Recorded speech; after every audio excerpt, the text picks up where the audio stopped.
A guy goes out to the park to hit on girls, and this interaction goes really well. He does a great job. But this later interaction where he goes over to talk to these girls sitting down, this goes really badly. We're going to watch both of these interactions, and I'm going to explain all of the social psychology. Okay, we'll start with this interaction. Watch the way he approaches the girl. He's very confident. He's very calm. He does a great job. Excuse me. Girl with a floral dress. Sorry, I didn't mean to startle you. Hi. I was just walking to meet my friend, but you look super adorable in your red summery dress. Thank you. So I had Funny to- enough, I actually am doing laundry today, and this is all Oh, yeah? mine that was not in the laundry. He makes her laugh. She's clearly pleased to have the attention. He did great. The part that I thought was particularly impressive was that he was very adaptable. He came in with obviously like a well thought out script as to how he was going to talk to her, but she interrupts him, and I think he handles it really well. So I just want to replay that part because you might not have picked up on it. So just watch for the subtlety here. Watch what he does when she interrupts his script, I suppose. In your red summery dress. Thank you. So I had Funny to- enough, I actually am doing laundry today, and this is all Oh, yeah? mine that was not in the laundry. You see that? He comments on her clothing and then she starts to speak about why she chose that outfit.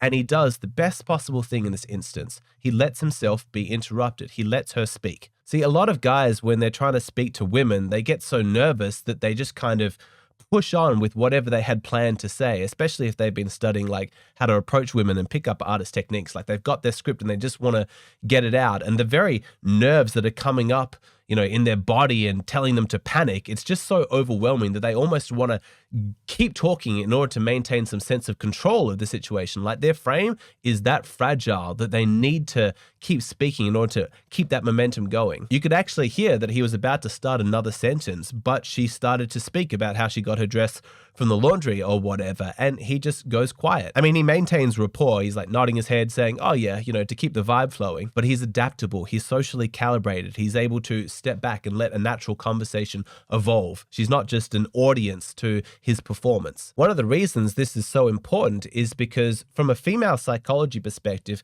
you have to understand how important it is that she be able to speak in that moment, because even though he's being friendly at a social level, this is not really very common. This is not going to occur that often that a stranger out of the blue just walks up to you and then makes a comment on your dress, on your appearance.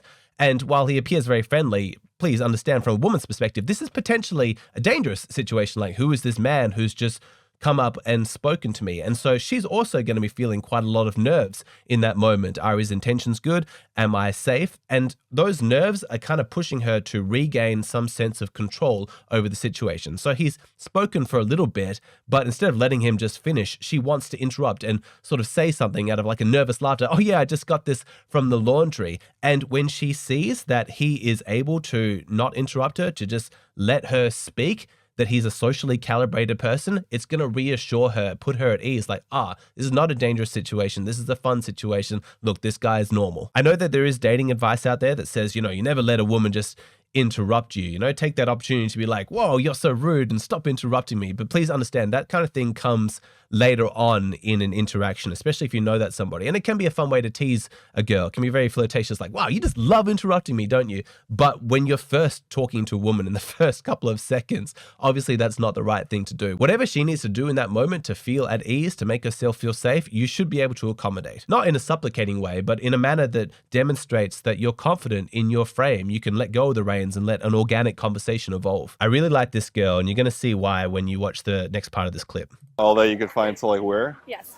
Still look presentable in the park? Yes. All right, well, it caught my eye, so I had to come over and say hello. Hi. Wait, what's your name? I have a boyfriend. I don't know You're if in a that's super kind of the committed purpose, relationship? Yeah, of you That- saying hi. that but complicates just to things. kind of That complicates things. facilitate, Yeah. So it's like super exclusive? Yes, very much so. Just like 3 years. So, but I appreciate the compliment. What is this chaos?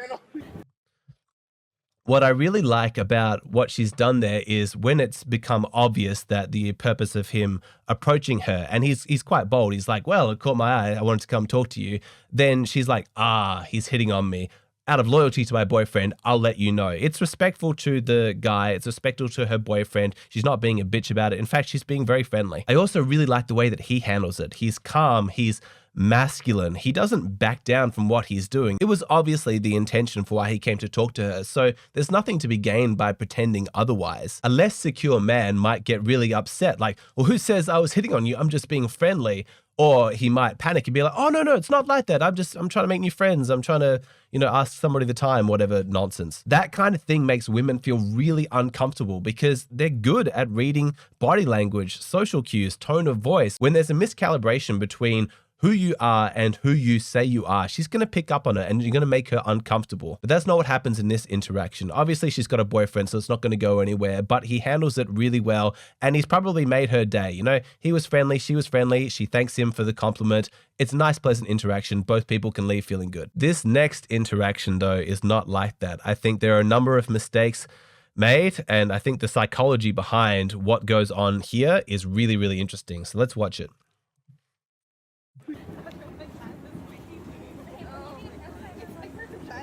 Excuse me. I hate to interrupt what looks like a very productive picnic. Ouch. That line about them having a productive picnic did not land well. Watch it again and watch the faces of the women. Like, watch their reaction. This girl here, she actually makes like a little kind of noise. Listen out for that. Excuse me. I hate to interrupt what looks like a very productive picnic. But not good. In this situation, I think you really misjudged the social dynamics. Here you've got 4 women who are happy, having fun, engaged in a conversation, and you, as a stranger, a strange man, just walking up to them, he's too confident. It's good to have some confidence, but the vibe should have been more apologetic. He came in with too much swagger, trying to make that productive picnic joke. Using a joke as the first thing that you say to a group of women is really bold, and it's not likely to work because understand what this situation looks like from the women's perspective. Okay, so they're engaged in their friendship group, they're having a conversation, they're having some laughs, and then suddenly a man approaches them and they mentally have to quickly snap out of one reality and then adjust to the new reality of this man talking to them. That's going to take a lot of mental processing. So now it's like, not only do we need to register that you're here in front of us and talking to us, but we need to understand the premise of your joke and then find it funny. I'm still dealing with the fact that you've interrupted our conversation and checking out to see whether or not you're dangerous and this is a safe conversation.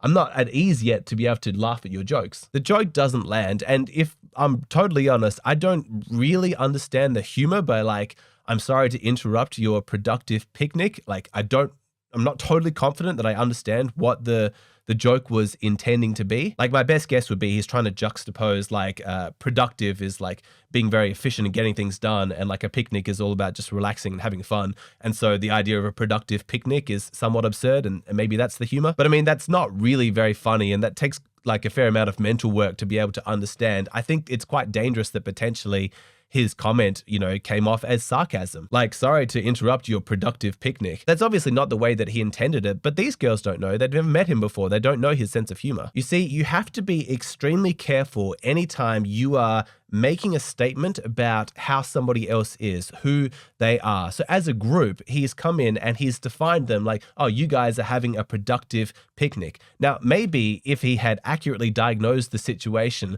that could have put them at ease, here's a guy who gets us. But they're more likely to be what are you talking about? We're having fun. What's this productive picnic? He just comes off as a man who's come along and really can't read the situation correctly and is overconfident in his ability and his right to comment on who they are and what they're doing. Really, from that point, it was going to be very difficult for him to recover. And you'll see that.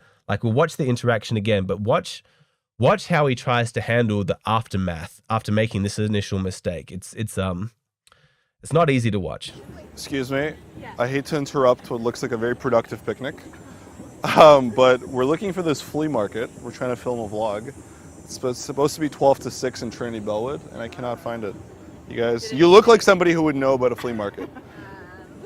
All right. Sorry. We shall continue. Nice earrings, by the way. Man, I find that difficult to watch because that reminds me of interactions I've had with women where I have made similar mistakes, and there's just that, oh God, this is an awful situation. I've messed up. They clearly are uncomfortable with me being here. I feel like an idiot. I just want to run away. And please understand, I'm not having a go at this guy here. Nobody's perfect. And it's actually the sign of a good teacher who can admit and sort of show their mistakes. So props to him for posting this. And I'll put a link to the original video if people want to do like a follow-up, check out his stuff, because you see at the end of the video, he has a successful like interaction with a similar group of girls sitting down having a picnic. He gets a girl's number. But what I found so painful about watching this interaction is you can see that by that initial approach not landing, that joke not going well, everything that comes afterwards is awkward. And unfortunately, he has a couple of opportunities where he could have made it better, but he kind of leans into the awkwardness. You can see it's rattled him and it just makes the women more uncomfortable. So watch again after that initial joke doesn't land, how he attempts to handle it, and see if you can pick the moment where instead of making things better for himself, he makes things a lot worse. A very productive picnic. But we're looking for this flea market. We're trying to film a vlog. It's supposed to be 12 to 6 in Trinity Bellwood, and I cannot find it. You guys, you look like somebody who would know about a flea market.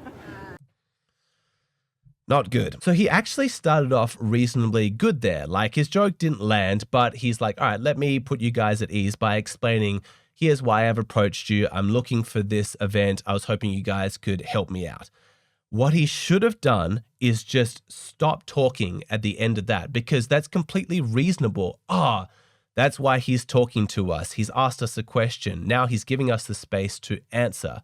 But unfortunately, because he's kind of in his head, I imagine, and he's feeling a little bit nervous, he's over-explaining himself. Instead of just pausing at the end of that statement question, like, I'm looking for this flea market, and just letting the women naturally fill in the gap there by giving him some advice, some directions, he then jumps in over the top of that and saying, well, you guys look like you might know where flea market would be. Watch that little section again and see if you can actually pick up that nervous, awkward tension that's in the air. And instead of just relaxing into his own frame, letting the women pick it up, he then over-explains himself and kind of justifies himself, which is not a good look. Trinity Bellwood, and I cannot find it. You guys, you look like somebody who would know about a flea market.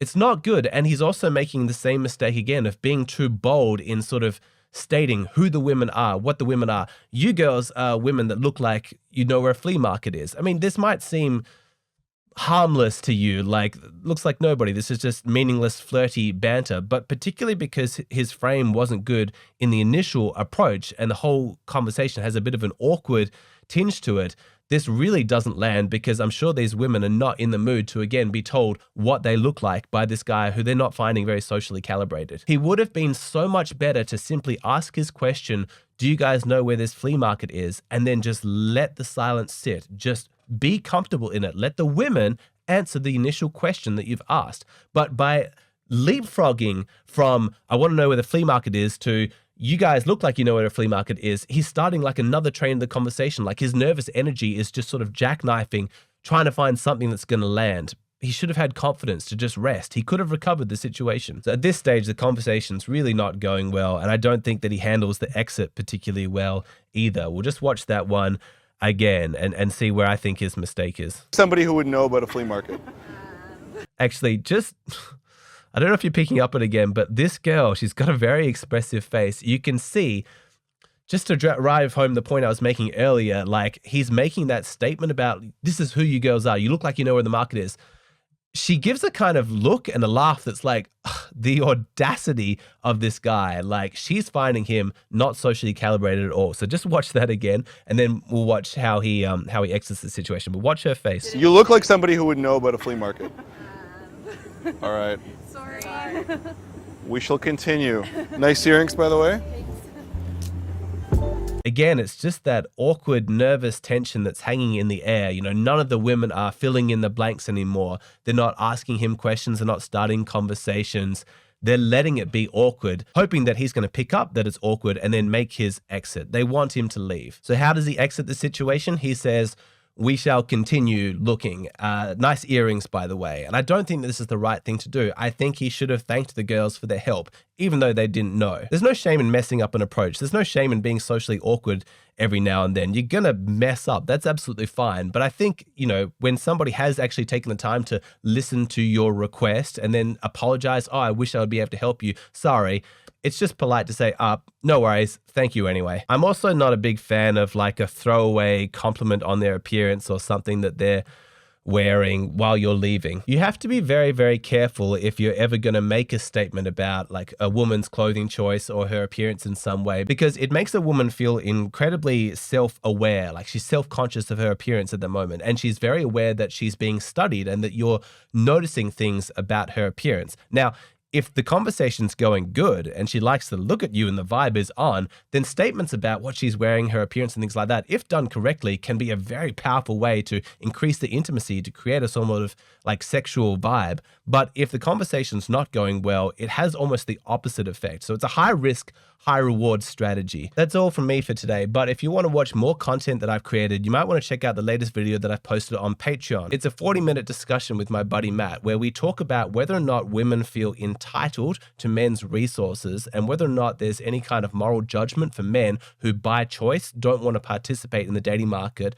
They don't want to have a relationship with women and they want to keep all of their resources to themselves. It's a very interesting discussion from a moral perspective because it's trying to counterbalance to what degree you owe things to other people with to what degree you have the right to choose your own happiness, whether or not being in a relationship is going to make men happy or not, and whether or not women are going to be comfortable with that whole arrangement. The YouTube content is always going to be a bit short and flashy. That's the nature of this platform. But if you want the really nuanced, in-depth stuff, come join us on Patreon.